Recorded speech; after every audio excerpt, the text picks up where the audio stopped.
Oke. Bismillahirrahmanirrahim. Assalamualaikum warahmatullahi wabarakatuh. Selamat pagi teman-teman. Selamat datang di mata kuliah Bisnis Internasional.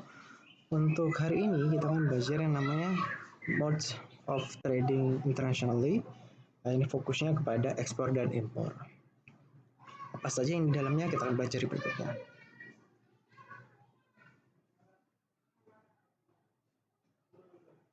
Oke, yang pertama adalah pengertian. Kalau dalam pengertian, ekspor itu adalah is the sale of goods or services produced by firms based on one country to customer that reside in another country. Jadi adalah penjualan yang berupa barang atau jasa yang diproduksi oleh suatu perusahaan yang kemudian dibeli atau punya customer di luar dari wilayah negaranya. Jadi itu dianggap sebagai ekspor.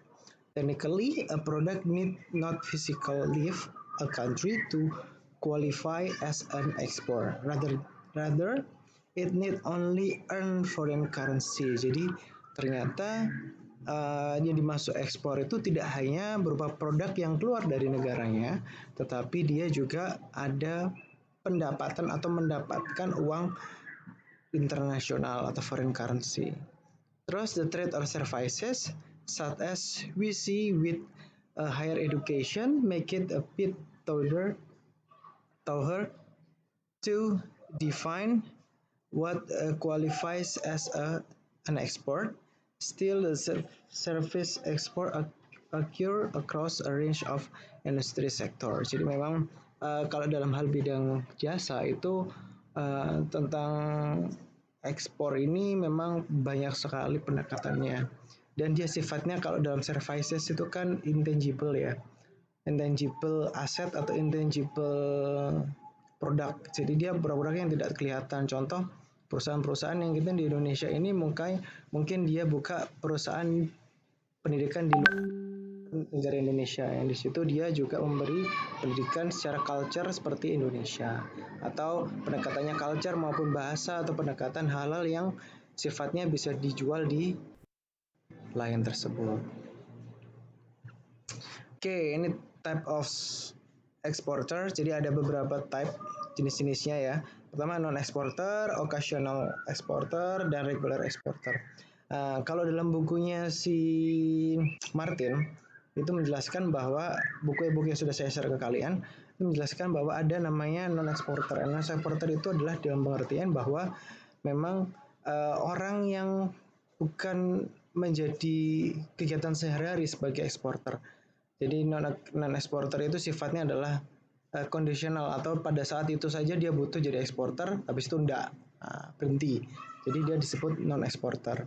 Terus occasional exporter ini dia lebih ke arah occasion, jadi lebih ke arah pekerjaan sehari-hari sebenarnya. Cuman occasional exporter ini berbeda dengan reguler. Kalau occasional exporter dia tidak terlalu mendetail tentang type of produknya atau margin atau keuntungan-keuntungan yang akan didapatkan seorang eksporter tadi. Jadi occasional itu sepertinya dia cuma melemparkan barang saja, terus yang mendapatkan keuntungannya adalah orang yang produsen tadi. Dia seperti orang ketiga, teman-teman. Jadi itulah occasional exporter. Kalau regular exporter dia adalah lebih ke arah perusahaannya yang benar-benar dia melakukan kegiatan ekspor impor itu tadi.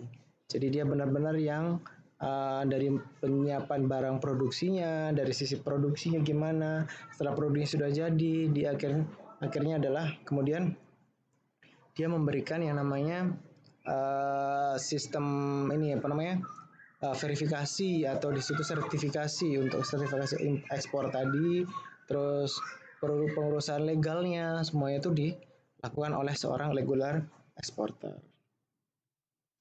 Oke, terus ada namanya exporting advantage. Apa aja sih keuntungan-keuntungan ekspor itu? Pertama adalah ownership advantage, ada nama location advantage, ada nama internationalization advantage. Ownership advantage adalah firm core competencies, the special outlook, skills, capabilities, or technology that run through its operations are the basis of the competitive advantage. Jadi ownership advantage itu adalah kepemilikan secara keuntungan secara pemilikan. Jadi ketika kalian mengekspor suatu barang maupun jasa tersebut, yang di dalamnya itu terdapat yang namanya outlook, skill, capabilities, dan teknologi yang ikut di dalamnya, itu menjadi keuntungan. Jadi kalian ketika kalian produksi, contohnya Cina nih ya, Cina punya Huawei, klaim masalah 5G. Nah, otomatis dia ketika dia transfer namanya produknya dia berupa Huawei itu dengan produk seri produknya itu, tapi dia sudah bisa overclaim terhadap namanya 5G. Jadi itu adalah ownership advantage. Ada dimanapun dia akan dikenal sebagai perusahaan yang menghasilkan 5G. Terus apa namanya location advantage, itu adalah masalah lokasi, adalah the combination of sales opportunity and the investment risk in a foreign market favorable location. Jadi memang kalau dibicara tentang kombinasi tentang opportunity yang penjualan yang muncul itu dan investment risk itu terikat pada tergantung dari lokasinya. Jadi lokasi advantage itu ketika kalian sudah menemukan sebagai perusahaan eksportir tadi sudah menemukan lokasi yang pas untuk negara perkembangan usaha kalian, itu sudah menjadi nilai plus. Internationalizations pasti bahwa companies often to respond to market imperfections, namely the sort of circumstances that create uncertainties by internalizing market process. Jadi memang tergantung dari market imperfectionnya atau ketidaksempurnaan market atau pasar itu meresponnya. Jadi ketika tidak ada kesempurnaan maka itu butuh namanya internasionalisasi yang dimana di dalamnya adalah perusahaan itu akan mendapatkan keuntungan ketika dia going abroad atau dia menjual produknya di luar negeri, karena market di sana mungkin di negaranya dia sudah tidak seksi lagi atau marketnya tidak imperfect. Nah, itu dia bisa pindah ke negara lain. Oke, ini why export. Pertama adalah ada nama increase profitability pasti. Jadi ketika kita bicara ekspor, otomatis penjualan kita atau pasar kita kan going abroad ya, atau kita lebih broaden, artinya lebih melebar. Nah, itu kemungkinan kita mendapatkan keuntungan itu semakin besar dan otomatis increase namanya profitability. Terus improve productivity. Ya, otomatis ketika kita probability-nya profitability-nya tinggi, tingkat demand-nya tinggi, otomatis productivity akan harus naik. Terus ada diversify activities. Jadi ada tindakan yang diversify. Jadi kita bisa open market ketika kita bilang kita akan menjual di negara kita ini. Ya, kita kan sudah tahu di situasi marketnya, teman-teman sudah validasi marketnya seperti apa. Tapi ketika kalian masuk di negara luar negeri atau kalian masuk di negara lain, otomatis kalian harus tes market dulu, validate market dulu. Nah, itu teman-teman ada namanya riset ekstra dan diversify activities. Jadi kalian juga punya kemungkinan bundling atau innovate produk kalian supaya kalian bisa menghasilkan produk yang lebih cocok dengan kontur yang ada di negara tujuan kalian tadi. Nah, terus kita bicara tentang ekspor dan ekspor itu ada nama initiations and development. Jadi inisiasinya itu apa dan development itu apa. Jadi dalam 4 ini adalah peningkatan saja teman-teman bisa baca lagi. Ada namanya sequences and increment. Jadi ada namanya sequences. Jadi kita itu kalau kita menginisiasi nama ekspor itu kan harus ada namanya situasi yang mendukung ya. Jadi situasi mendukung itu atau sekuensi yang mendukung itu otomatis kita membuat peluang kita untuk melakukan kegiatan ekspor itu lebih terbuka. Terus ada namanya born global. Jadi ada produk-produk yang memang kita tujukan untuk produk internasional.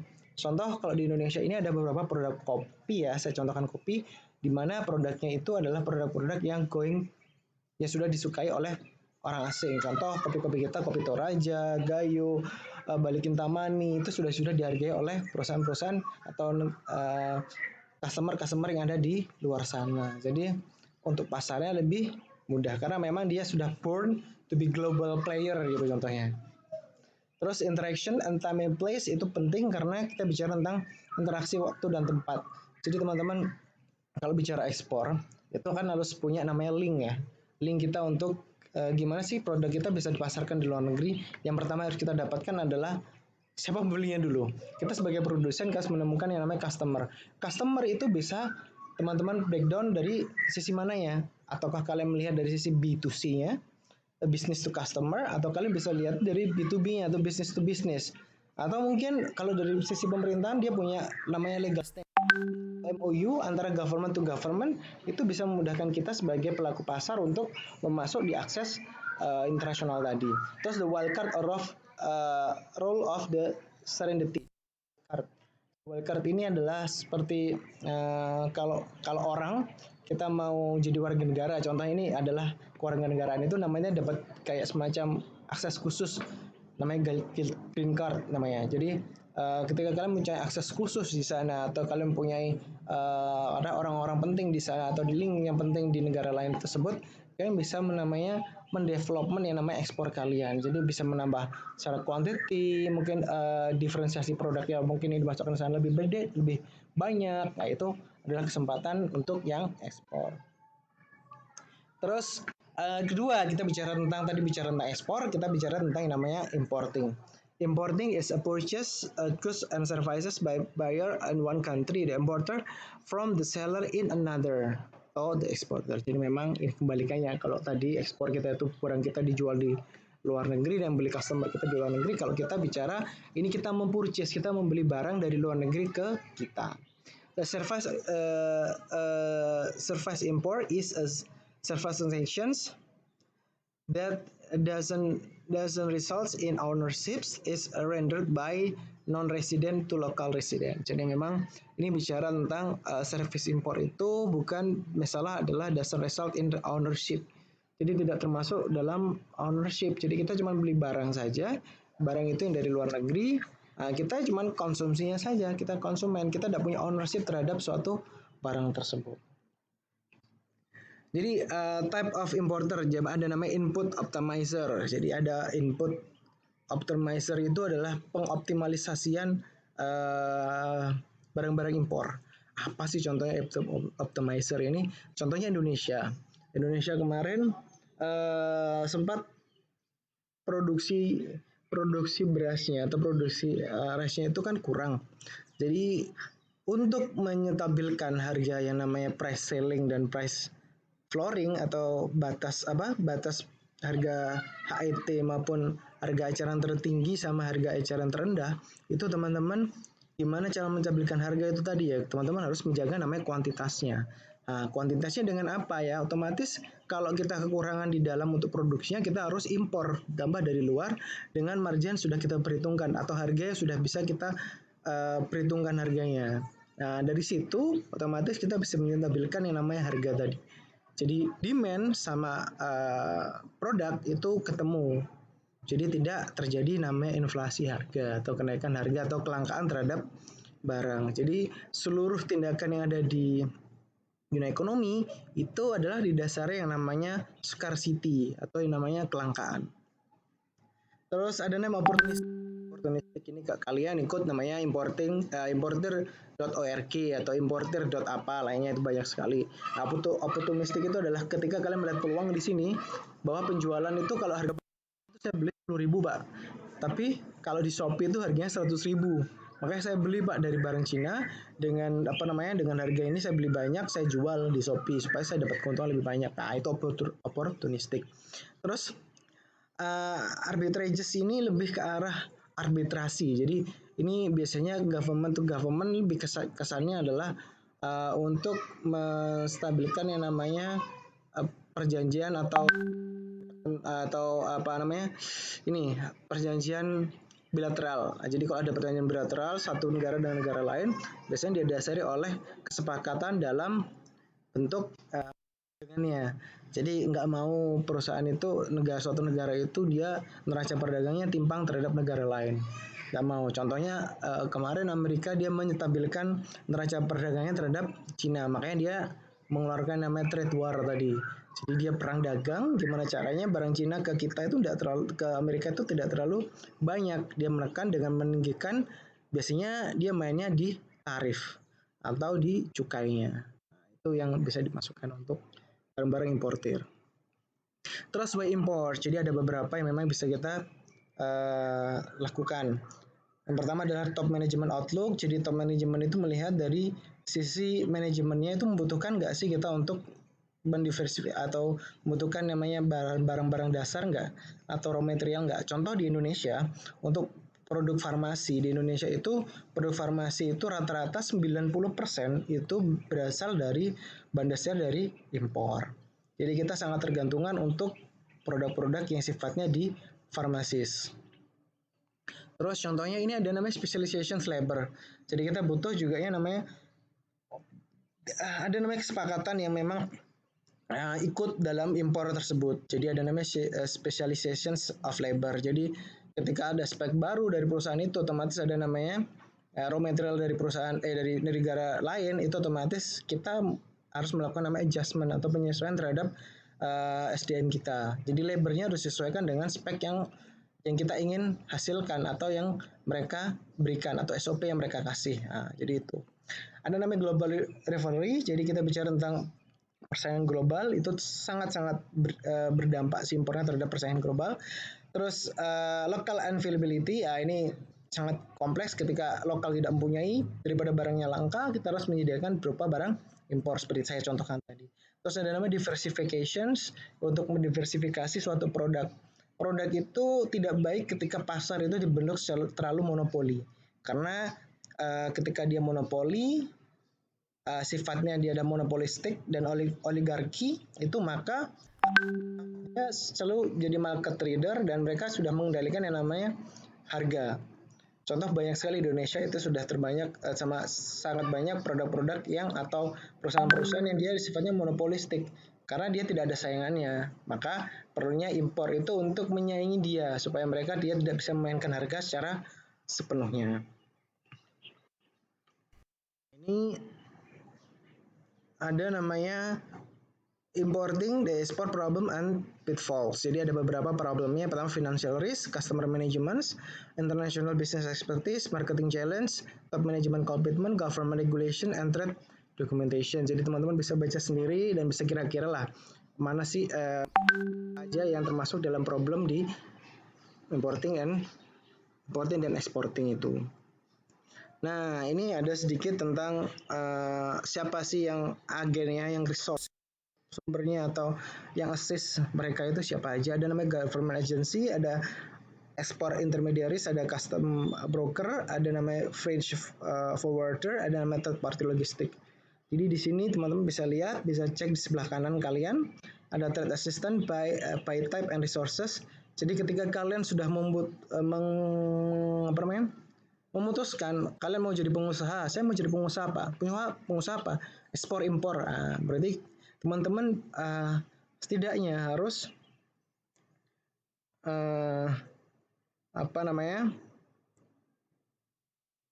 harus melihat ini semua. Artinya kalian harus juga melihat bahwa oh iya ternyata ada government agency di situ, ada export intermediaries di situ, ada custom broker di situ yang dilibatkan dalam usaha kalian. Ini ada yang terakhir ada export proses. Jadi ada ini prosesnya, kalian bisa lihat sendiri, bisa cek. Kita sudah kirim PPT-nya. Jadi ada importer country, exporter, jadi receipt order sampai dia shipping. Shipping si impor tadi masuk di seaport, airport itu nanti dilihat dari customnya. Secara custom dia legal atau enggaknya. Di sini ada import intermediary, custom brokernya masuk di sini.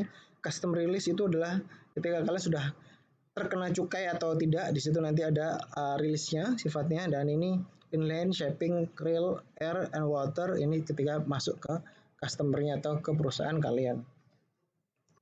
Nah ini commercial invoice. Jadi teman-teman bentuknya commercial invoice ini ketika kalian nanti mungkin kerja di perusahaan yang bagian ekspor impor, kalian akan sudah ngelibet ya, yang ngelibet. Kalian akan akrab dengan hal-hal yang seperti ini, commercial invoice, release, nama, consignment, terus notify, intermediary consign, terus ada forwarding agentnya siapa, sehingga beberapa penjelasannya di bawah sini. Oke, mungkin itu saja yang bisa disampaikan teman-teman. Mohon maaf jika ada salah dan kurang dari saya. Wassalamualaikum warahmatullahi wabarakatuh.